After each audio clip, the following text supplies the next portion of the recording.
हमारी ये video tutorial की जो सीरीज है ये सी लैंग्वेज से संबंधित है, परंतु सबसे पहले हम लैंग्वेज की जानकारी लेंगे, जिसमें चैप्टर 1 में इंट्रोडक्शन टू लैंग्वेज की जानकारी लेंगे हम। इसमें सबसे पहले हमारे पास कुछ क्वेश्चंस हैं, कुछ बेसिक क्वेश्चंस हैं जिनकी जानकारी हम इस अध्याय में लेंगे, जैसे कि व्हाट इज प्रोग्राम, प्रोग्राम क्या होता है, व्हाट इज लैंग्वेज, लैंग्वेज क्या होती है, how does programming language work, किस प्रकार प्रोग्रामिंग लैंग्वेज कार्य करती है, व्हाट इज ए कंपाइलर, एक कंपाइलर क्या होता है, source program to EXE file, source program क्या होता है, EXE फाइल क्या होता है और इसमें सोर्स प्रोग्राम को कैसे EXE फाइल में बदला जाता है।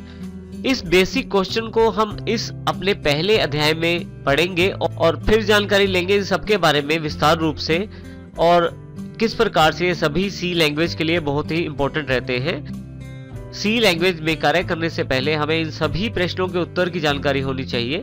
तो सबसे पहले हम जानकारी लेते हैं प्रोग्राम के बारे में। हम अपने कंप्यूटर में विंडोज 7 में दिए गए सिंपल सॉफ्टवेयर पेंट की बात करते हैं। यहाँ हमारे पास माइक्रोसॉफ्ट पेंट दिया गया है। इस पिक्चर में यदि आप देखें तो मैंने एक कमांड का एग्जांपल लिया है जो कि कॉपी कमांड है। कॉपी कमांड का कार्य रहता है एक ऑब्जेक्ट को कॉपी करके उसका डुप्लीकेट तैयार करना। यदि आप किसी भी इमेज का डुप्लीकेट तैयार करना चाहते हैं, तो आप यदि किसी भी इमेज को कॉपी करना चाहते हैं तो आप कॉपी कमांड का प्रयोग कर सकते हैं। तो कॉपी कमांड डुप्लीकेट बनाने के लिए प्रयोग की जाती है।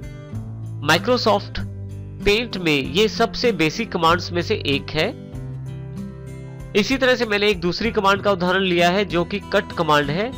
कट कमांड का प्रयोग किसी इमेज में से कुछ कंटेंट को मूव करने के लिए किया जाता है। देखिए, जैसे ये जो इमेज पूरी थी इसको मैंने काट के इस तरफ मूव कर दिया है। तो इस तरह से कट कमांड का प्रयोग एक इमेज के कंटेंट को मूव करने के लिए प्रयोग किया जाता है। हमने जो दो कमांडें उदाहरण के रूप में देखी, कट और कॉपी, इन दोनों कमांड्स के बारे में यदि हम बात करें तो ये दोनों का अलग अलग कार्य रहता है और ये दोनों पेंट में अवेलेबल है। हम इसको थोड़ी दूसरी तरह से कह सकते हैं कि ये दोनों दो अलग अलग प्रोग्राम्स हैं। इसका अर्थ ये हुआ कि कट अलग प्रोग्राम है और कॉपी अलग प्रोग्राम है और जिनका कार्य अलग है। कॉपी का कार्य एक कंटेंट का डुप्लीकेट तैयार करना होता है, जबकि कट का कार्य किसी कंटेंट के पार्ट को मूव करना होता है। तो दोनों प्रोग्राम्स का कार्य अलग अलग रहता है। इसका अर्थ ये हुआ कि जिस प्रकार से हमने कट कॉपी को देखा, इस प्रकार से माइक्रोसॉफ्ट पेंट में काफी सारी कमांड्स अवेलेबल हैं, अर्थात काफी सारे प्रोग्राम्स अवेलेबल हैं, जिसमें देखें हमारे पास उदाहरण यहाँ पे हैं, cut, copy, paste, save, save as, इस तरह के काफी सारे छोटे छोटे प्रोग्राम्स यहाँ अवेलेबल हैं और इन सभी प्रोग्राम्स का कार्य अलग अलग रहता है। लेकिन यदि इन सभी प्रोग्राम्स को मैं इकट्ठा कर दूं तो इन सभी प्रोग्राम्स को मिला के एक बड़ा सॉफ्टवेयर तैयार किया जाता है, जो कि हमारे पास यहाँ माइक्रोसॉफ्ट पेंट के रूप में उपलब्ध है। इसका यह भी अर्थ हुआ किसी भी सॉफ्टवेयर को बनाने के लिए काफी सारे प्रोग्राम्स की आवश्यकता रहती है और जैसे हमने अपने उदाहरण में देखा, कट कॉपी दो प्रोग्राम थे और यहाँ पे काफी सारे प्रोग्राम्स दिए गए हैं। इन सभी प्रोग्राम से मिला के एक सॉफ्टवेयर बनाया जा सकता है, जिस प्रकार से हमारे सामने पेंट का एक एग्जाम्पल अवेलेबल है। अब यदि हम प्रोग्राम की बात करें तो यहाँ हमारे पास एक क्वेश्चन उपलब्ध है। So what is a program, program क्या होता है? A program is a set of instructions that tells a computer how to perform a specific task. एक प्रोग्राम एक सेट होता है काफी सारी इंस्ट्रक्शंस का, जो एक कंप्यूटर को कुछ स्पेसिफिक टास्क करने का आदेश देती है।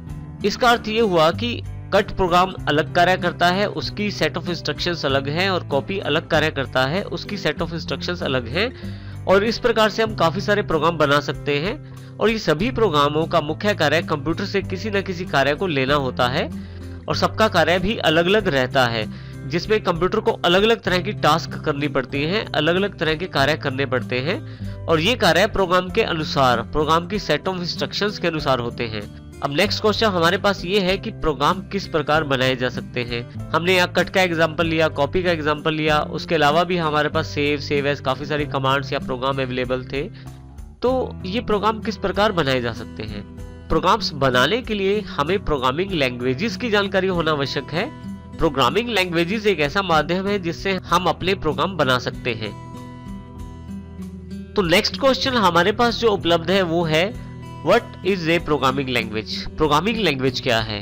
वो लैंग्वेज जिसका प्रयोग हम अपने प्रोग्राम्स बनाने और डेवलप करने में करते हैं उसे हम प्रोग्रामिंग लैंग्वेज कहते हैं। अर्थात जिस लैंग्वेज के द्वारा प्रोग्राम बनाए जाते हैं उस लैंग्वेज को प्रोग्रामिंग लैंग्वेज कहते हैं। उदाहरण के तौर पे मुख्य हमारे पास प्रोग्रामिंग लैंग्वेजेस उपलब्ध है C++, जावा, VB6, .NET और इसके अतिरिक्त भी बहुत सारी लैंग्वेजेस उपलब्ध हैं। यहाँ यदि हम इसकी परिभाषा की बात करें तो प्रोग्रामिंग लैंग्वेज एक आर्टिफिशियल लैंग्वेज है जिसका प्रयोग कंप्यूटर्स को इंस्ट्रक्शन प्रदान करने के लिए किया जाता है, और जो पर्सन या जो व्यक्ति प्रोग्राम्स बनाता है उसे हम प्रोग्रामर कहते हैं। ये प्रोग्राम वह प्रोग्रामर प्रोग्रामिंग लैंग्वेजेस का प्रयोग करते हुए बनाता है। तो इस प्रकार हमारे पास प्रोग्रामिंग लैंग्वेज वो माध्यम है जिससे हम अपने प्रोग्राम बना सकते हैं। नेक्स्ट जो हमारे पास क्वेश्चन है, how does programming language work? किस प्रकार एक प्रोग्रामिंग लैंग्वेज कार्य करती है? इस प्रश्न का जो उत्तर है हम 2 पॉइंट से देना चाहेंगे। सबसे पहला पॉइंट है कंप्यूटर के द्वारा समझा जाने वाला कोड, अर्थात वो कोड जिसमें कंप्यूटर कार्य करता है। ये जानना बहुत ही आवश्यक है कि हमारा कंप्यूटर मशीन कोड्स या बाइनरी कोड्स के आधार पर कार्य करता है। बाइनरी कोड्स का अर्थ है 0 और 1 से बने हुए कोड्स। यहाँ पे ये भी जानना जरूरी है कि बाइनरी कोड्स को याद रखना या उसमें कार्य करना आसान नहीं रहता किसी भी व्यक्ति के लिए। अर्थात किसी भी व्यक्ति के लिए बाइनरी कोड्स में कार्य करना बहुत ही मुश्किल रहता है, परंतु यही कार्य किसी भी लैंग्वेज के द्वारा प्रदान किए गए उसके कंपाइलर से आसानी से किया जा सकता है। इसका ये अर्थ हुआ कि कंप्यूटर जिस कोड में कार्य करता है उसको आसानी से प्रोग्रामिंग लैंग्वेज के कंपाइलर के द्वारा तैयार किया जा सकता है। इसको इस प्रकार भी कह सकते हैं कि कंप्यूटर जो है वो बाइनरी में कार्य करता है और प्रोग्रामिंग लैंग्वेजेस के कंपाइलर के द्वारा बाइनरी कोड्स को तैयार किया जा सकता है। इसको हम इस प्रकार से भी कह सकते हैं कि कंप्यूटर जिस कोड्स में कार्य करता है उन कोड्स को प्रोग्रामिंग लैंग्वेज के कंपाइलर्स के द्वारा आसानी से तैयार किया जा सकता है और इसके द्वारा कंप्यूटर को इंस्ट्रक्शंस दी जा सकती हैं। नेक्स्ट पॉइंट जो हमारे पास उपलब्ध है उसके अनुसार हर एक लैंग्वेज एक खास सेट ऑफ रूल्स प्रदान करती है जिसके आधार पे कंप्यूटर से आसानी से कम्युनिकेट किया जा सकता है। उन सेट ऑफ रूल्स के द्वारा आसानी से कंप्यूटर को बात समझाई जा सकती है और उससे आउटपुट प्राप्त की जा सकती है। परंतु ये जो कम्युनिकेशन रहता है ये हर बार एक स्पेसिफिक लैंग्वेज के द्वारा किया जाता है, उसके रूल्स के अनुसार किया जाता है। तो इस प्रकार हम ये कह सकते हैं कि जो प्रोग्रामिंग लैंग्वेज होती है वो कंप्यूटर से संपर्क करने के लिए मुख्यतः 2 आधार का प्रयोग करती है। पहला, अपने कंपाइलर्स के द्वारा बाइनरी कोड्स को या मशीन कोड्स को जनरेट करना या उस भाषा को जनरेट करना जिसके द्वारा कंप्यूटर समझ पाए, और दूसरा वो सेट ऑफ रूल्स प्रदान करना जिसके द्वारा आसानी से कंप्यूटर से कम्युनिकेट किया जा सके।